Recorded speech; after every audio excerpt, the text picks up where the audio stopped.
My name's Chris Cook. I've got an eclectic background. I'll just give you a quick run through that so you know where I'm coming from. I started out in insolvency. Official Receiver's Office in Nottingham was my first job, dealing with people who went bust and firms that went bust. And then into fraud investigation, which was an interesting job in the DTI in those days. And I was just in the right place at the right time to get into regulation in the mid-80s of the city, because before that there hadn't been any, and some would say there still isn't. But that took me then into markets, and specifically in 1990 to the oil markets.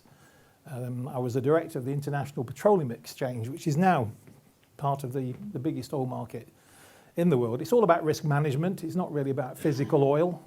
It's about oil pricing and oil risk. I was responsible for the UK natural gas futures contract, so apologies for that, everybody. We all get them wrong. And then after that got into, I set up a .com. And after that, and that was a saga in itself, I blew the whistle on what the investment banks were doing in the oil market. Didn't mean to, but that's what happened. And lost everything I had. Home, family, income, everything. And had to start again from scratch. So that was a sort of a salutary experience, you know. And over the last 15, 20 years, really, I've been looking at where markets and enterprise and the internet come together. Because if there was one thing that was a seminal moment for me, it was when a 19-year-old invented music sharing online, Napster. Anybody remember Napster? And when he did so, he made redundant the business model of the global music industry. And it's never going to go back to the way it was, and it's evolving in interesting ways. And where music went, everything else has been going since. Now I forecast, I won't bore you with when, 2 or 3 years before it happened, the crash of 2008. It was fairly obvious to a few people that it was not sustainable. And after it happened, I was asked by Lord Reid, who was the John Reid was then the Defence Minister in October 2008, and we came 2 hours away from the cash machines being switched off. And maybe a day or two from shopping with violence, you know, public order matters. This was a sort of follow-up really from the fuel strike. Some of you may remember before, the fuel strike about 10 years before, when it first came home to the powers that be that actually this system is fragile, it's not resilient. When the fuel lorries stop going, the Tesco lorries don't get fueled, the food doesn't reach the shelves, and as Churchill, I think, said, we are 3 meals away from anarchy. Okay? So I was asked to become a senior research fellow at the Institute for Security and Resilience Studies at UCL, University College London, basically thinking the unthinkable on the basis of my experience and looking at what people do globally to see if there are lessons to be learned to make. It's not just the financial system more resilient, but it's also the physical market, you know, the keeping the lights on, as people call it. And human resilience, which is kids who don't think food comes out of a Tesco freezer. You know, at the moment, we're in danger of losing all this capacity. So these issues, I looked globally at policy, because it's policy I've been looking into. And also, and perhaps most interesting of all, I've been looking at what used to work before banks and companies and everything else even existed. And does this have lessons for us today? So these are the fields in which I've been working. And also, having learnt a few things, I've been basically putting these things into practice. So on the one hand, I advise governments on energy policy, so hence I was in Istanbul. And on the other, where I live in Linlithgow, I'm actually using just the same principles to apply at local level financing and funding models on the basis that if you've got local resilience and you network it, you get regional and national resilience. In other words, resilience is bottom up. Okay, so that's some context. Now, 21st century problems cannot be solved with 20th century solutions is a good line I like. And again, it's just some sort of context. I talk about market paradigms, system if you like. The first market system, which still exists all over the world, was local. Physical presence in the market. You knew the people that you dealt with and you did physical transactions with them. It wasn't a barter system, although there's a myth that it was a barter system. You gave credit to people that you trusted and you wanted something else from people you didn't. And that's how it worked. But a myth has grown up that we actually had a barter system. That's Adam Smith is responsible for that. So that first market paradigm was decentralised, distributed, but disconnected. The market price for wool in Penrith would not be the market price for wool anywhere else probably, for different reasons and maybe different qualities. The market was fragmented. It was local but disconnected. And over the centuries, what has happened, we've seen the growth of the second market paradigm, which is where middlemen come in, traders, exchanges, and then on to banks, financial middlemen. And these middlemen have created this system which reached its zenith, I think, in 2008, which was centralised but connected. Okay, that's where we reached. I believe that we're now going into a very rapid transition, most of it not really visible unless you're looking for the signs, to the third market paradigm, which is the sort of back to the future, market 3.0 I talk about, which is a network market.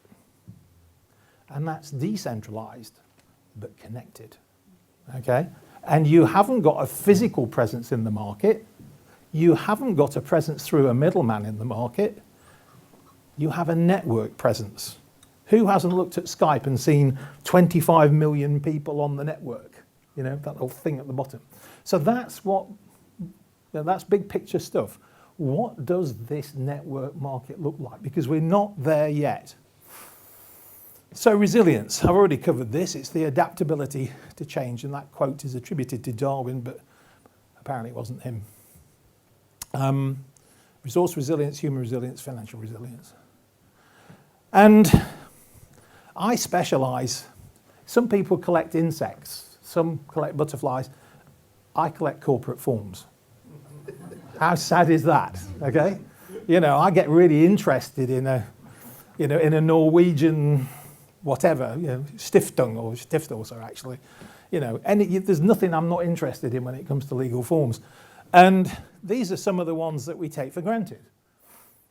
Company limited by shares, community interest companies, industrial and provident society. Well, you still have shades of cloth cap and whippets about that, don't you? But I actually think of that as a genetically modified company, because you take the original top one and you put a certain lid on it.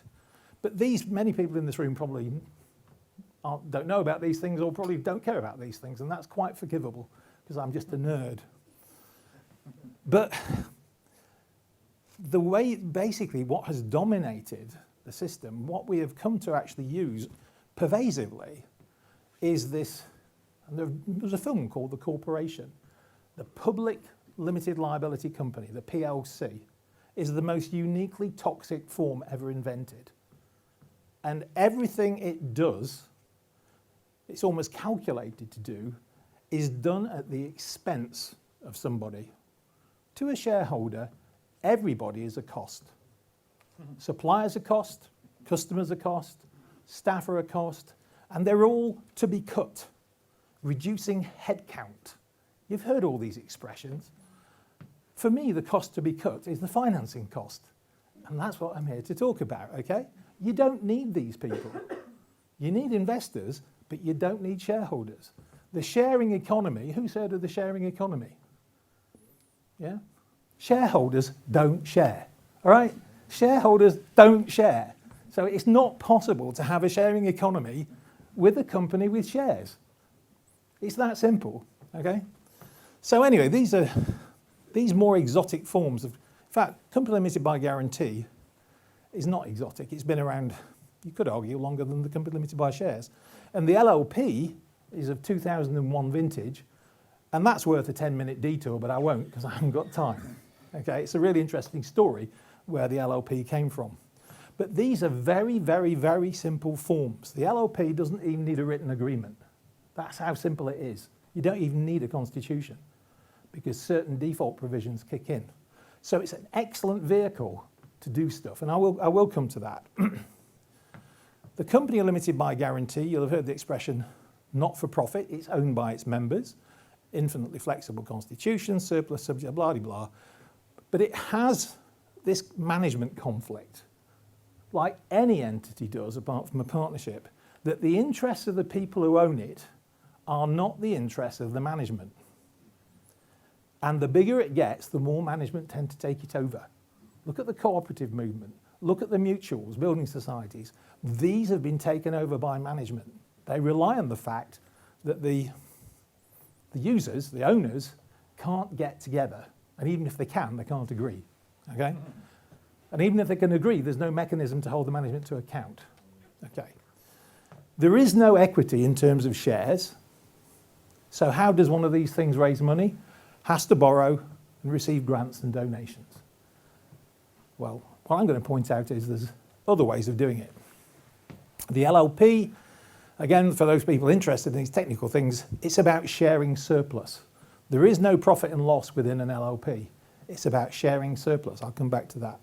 Infinitely flexible, tax transparent, which means it's like a partnership. And some of the people in this room may be members of partnerships already. So you fill in the partnership page on your tax return. Well, that's what you do with an LLP. It's widely used as a special purpose vehicle, joint venture. And I'll just give you a quick tale on this. Property takes years. Wind turbines take years, but films and software take not much time at all. So in order to test my methodology, I knew a film producer who had a good little script for a 10-minute black and white film. It was called The Art of Flirting, because he believed that the art of flirting had been lost. Interesting argument. And he wanted to make this film with no cash, to bootstrap it. It was easy with the actors because they weren't doing anything. They all became members of the film. We set up an LLP, the Art of Flirting LLP. All the actors became members of it. I became a member of it, and I got 5% for putting it all together. And the producer, the guy with the idea, you know, the entrepreneur, if you like, he got the rest. But that didn't make the film. We needed lights, cameras, other stuff. So I went to the lights people and said, how do you fancy a piece of the film? Proportion, you know, a piece of the gross, in other words. What comes in, you'll get a percentage of. Love it, they said. But these aren't our lights. They were paying for the lights. So they were willing but not able to actually participate. We went to the camera people. Well, it was rude what they said, but it was no. And so they were able but not willing. And then one or two of the others came back and said, well, is this your first film? Yes. Well, come back with your second film and we might well have a dabble, you know, but we're not going to do all of it. So the point was that we needed cash. And we got two investors who I call capital partners, this is an expression I like, who didn't get shares of £1 each, which you get in a company, they got proportional shares. They got proportional shares of the revenue, if there is any. And in this case, we agreed 20% with them because Simon was a very good negotiator. He would have gone up to 50%, but basically we did a deal. Anyway, so film got made, launch party in Soho, great fun. And then Simon fell out with his girlfriend and went off to South Africa in a huff. So that was that. You know, shit happens, you know, shit happens. But the point was, the film got made, so the actors had made a film. I'd written an agreement, which I was quite proud of. He'd produced his first film, and the investors had a tax loss at their highest rate. And anyway, 9 out of 10 films, they didn't make money. The point I'm getting to in all this is that the LLP didn't own anything. It didn't do anything. It didn't employ anyone. It didn't borrow anything. The money came in as a partner. It's a holistic approach to developing something, okay? You can do this, you can use an LLP as a development framework, and this is precisely what we'll be proposing, to take a farm in a present day condition and to take it and increase the fruits of use that come from that farm, and I'll come back to that. So I just took you through the LLP by way of a nice anecdote. So financing and funding. Well, financing, oh, here we go. My definition of financing is what we did with the film. Short-term risk capital that gets a productive asset made, okay? That's financing. Short-term, relatively high risk, and you have to give a decent return. Funding is long-term, low risk for completed assets. So once you've actually got your farm in a better state than it is, then at that point, an investor might come in like a pension fund or whoever it is who's interested in getting more than 0% on his, on his portfolio, because we have gazillions at the moment. I mean, so many zeros I can't even count them of money, which is getting negative returns out beyond 20 years. So if you can offer these people a positive rate of return, which they can rely upon, you're looking at a very interesting source of funding. But they're looking at existing assets. They don't want to take development risk. Now, how are we going to get this done? Well, I've mentioned shares, I've mentioned debt. I won't go into banks. Well, slight digression. Who here thinks that banks take in money and lend it? Anyone? Or do you all know better? Who thinks that banks take in deposits and then lend those deposits out? I think they used to. They did a long time ago. They used to. They don't. And they sort of never really have.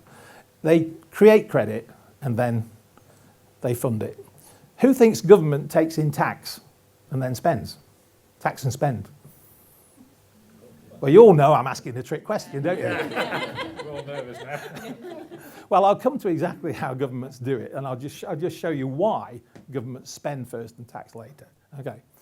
So I'm going to be talking about promises, because that's basically how the world always worked before the Bank of England came along in 1694. If I give you a promise and you accept it for something which you gave me, so you give me something I need, but I haven't got what you need right now, and I give you a promise which you know you can pay me with in the future, well, that's a means, that's basically what credit is. It's a sort of an IOU. It's issued in exchange for value received from an acceptor. It's returnable in payment value to be provided. But it's not debt, because you can't demand money from me. It's not a derivative, a futures contract, because you can't demand I deliver. You expect I will, but you can't go to court and sue me, because it's a promise. You trust me. Promises require trust. And it's not equity, because you haven't got a dividend. This is how the world always worked. People gave each other promises. And there's a nice little fable about the bloke who goes into a backwoods French hotel, looking for somewhere to stay quite late, goes in and says, look, I'd like to stay in your hotel, but I would like to have a look at the rooms. The guy says, fine, and he says, and he puts a €20 note on reception, and off he goes. So the proprietor takes the €20 over the road, pays the butcher €20 he owes him. He takes it along to the baker, who pays €20 he owes. He takes it to the local lady of easy virtue, who he owes €20 to, and she comes back to her place of business, the hotel, and pays what she owes the hotel. And the guy comes downstairs, sees that transaction, thinks he doesn't want to stay there anyway, takes the €20 and leaves. Okay? Right?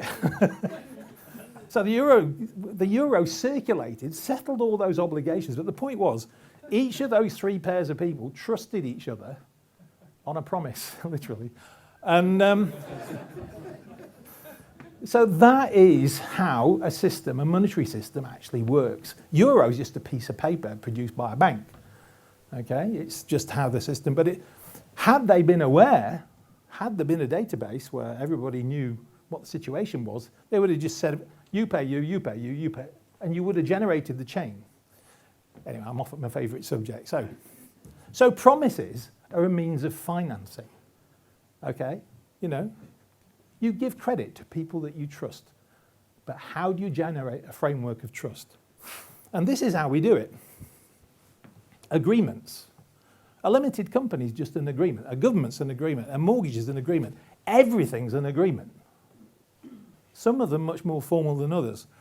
And mutual risk sharing. So if I give you an IOU, you can take it to somebody else because we're both members of the Penrith Guarantee Society. Like, it doesn't exist, but it could tomorrow, you know? You could form one. And there's nothing new about this. There's something called anybody here heard of a Protection and Indemnity Society? P&I Club, or sorry, P&I Club. No? You probably wouldn't have. Ship owners who can't get their ships insured by Lloyd's for certain risks club together in a Protection and Indemnity Club. Okay? That's what they do. And a firm called Thomas Miller, broker, manages that P&I Club and has done for 140 years. Okay? This is a mutual risk insurance of shipping risk.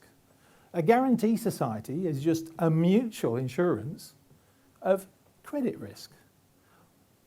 Thomas Miller don't take the risk, which they could do. They could come between the two, and that's what a bank does. They could manage the risk. So can you see, mutual risk sharing requires an agreement, and it requires a service provider. Production sharing, I'm finally getting to the point where I'm here, is what we're going to be talking about. Now, credits. How far have I got? 15 minutes already, probably. I better speed up. Now, credits. This is the really interesting one here. See the one at the left? Anybody know what those things on the left are? What are they called? Tally sticks. I always bring them with me. Yeah, I know, Fiona. I know, you've seen them before. All right. This is a tally stick I had made, and it's an accounting record. Now we've got double entry bookkeeping, debits and credits. And what they used to do, they would take a stick, you can see them there, matching pairs. They would cut notches in it. You get one and I get the other.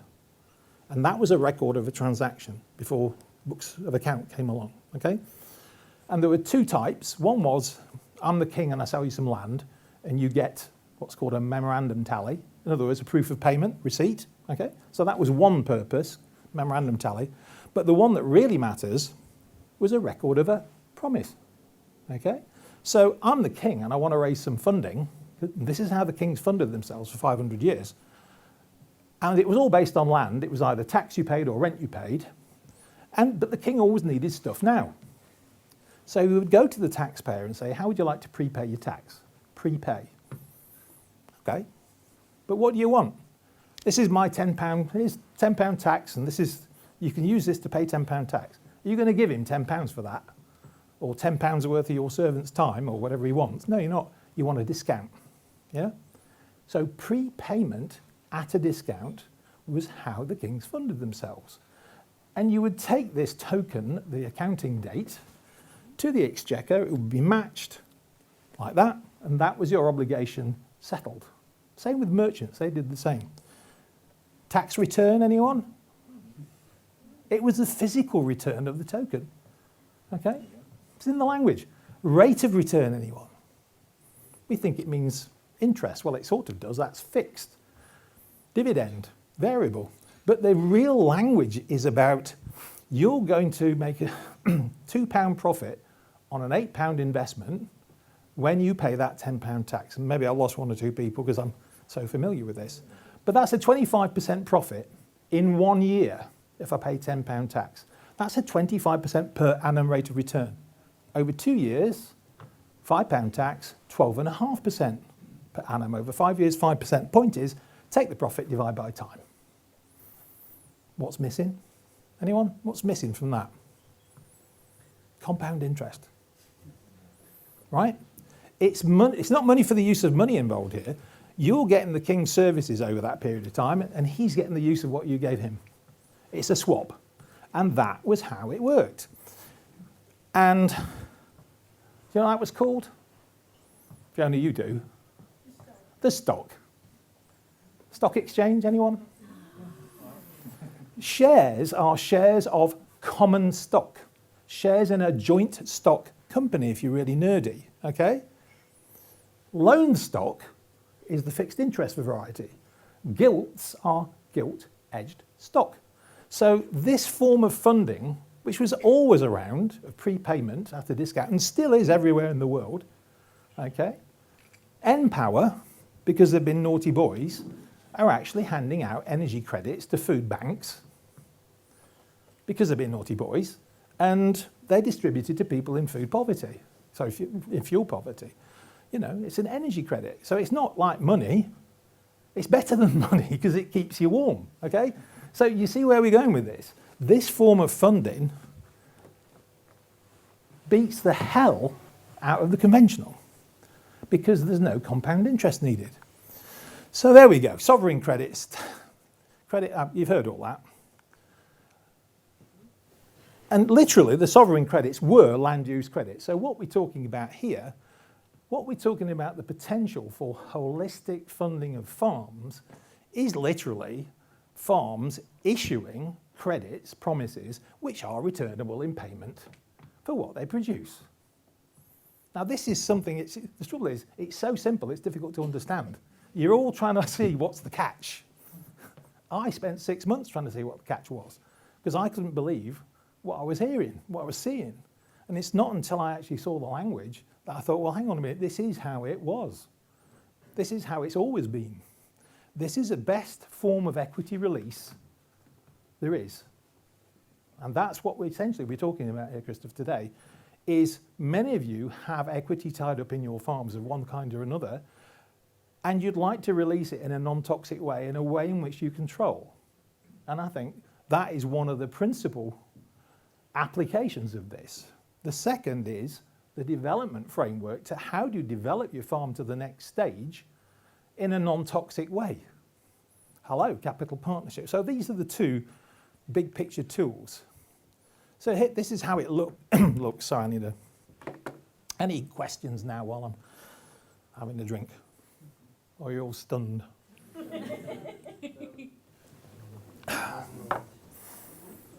No, all right then.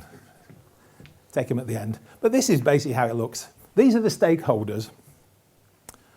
You've got the occupiers, and it could be residential or it could be sort of land users. And I'm not going to drill down into the different use cases, but that's just a sort of overarching sort of picture that you pay for the use of the land. The custodian is actually the collective of all these stakeholders, but for the sake of argument, we'll have an individual. A percentage goes to the managers, and this is how we get rid of the principal agency problem, because this is essentially a partnership. The better the manager does for everybody else, the better he does for himself. Okay? He's taking a piece of the gross, not the net. So his interests are aligned. And the credits are how the investors actually invest. They don't have ownership of the percentage forever and ever and ever, but they do get the rate of return which they're looking for on their asset or on their investment. It's not an organisation, and we heard from Mr. Savoury earlier about institutions. I like to think we've got enough organisations as it is, thank you very much. What we actually need is agreements. See, the partnership doesn't actually, agreement, it's just an agreement between people. And the agreement isn't capable of owning anything. A corporation is, it can do, but what we're doing by bringing all the stakeholders together is making it holistic, so that instead of having costs which are externalized, in the language, all the costs come inside. I think of it a bit like a box. Everything is inside the box, and bringing the funding inside the box is what releases the value for the benefit of all. So it's simply a framework agreement within which the stakeholders self-organise, which is quite empowering. Now, conventional property development, it's a transaction model. You see, land is a commodity. Everything's become commoditised in this, market 2.0. Everything's become, even electricity's become commoditised. And builders don't build, not really. They buy land cheap, get planning permission and sell it expensive. That's what they do, and they borrow money which bids up the price. So this transaction model, funded by bank debt, is basically what has put us into this bubble and made property or land, and residential land, pretty much unaffordable. I call it the 4 Bs: buy, borrow, build, and bugger off. And that's the conventional model. And it's financed by equity ownership and debt from credit institutions. And what we're bringing to this is a sort of new approach to financing and funding. Okay. And I've already said financing short, medium-term development of new productive assets. They're nice pictures, aren't they? And then funding long-term, low-risk use of newly complete or existing assets. Because there are two different types of investment. Some people are risk-friendly and some people are risk-averse. Most people are risk-averse. But, if you're prepared to take a risk, not a problem. The trouble is that you have the same funding of debt and equity. So for a community wind turbine, might be 6.5% you get on one of these benefit societies. Well, 6.5% is not enough for the risk of building the thing, and it's way too high for the next 20 years once it's built. So all the financial benefit is going to the community investors. I don't think that stacks up still. Finance, so land is held by or transferred to a custodian. The landowners become investors because we take the existing value of the land, and that's basically what it's worth now.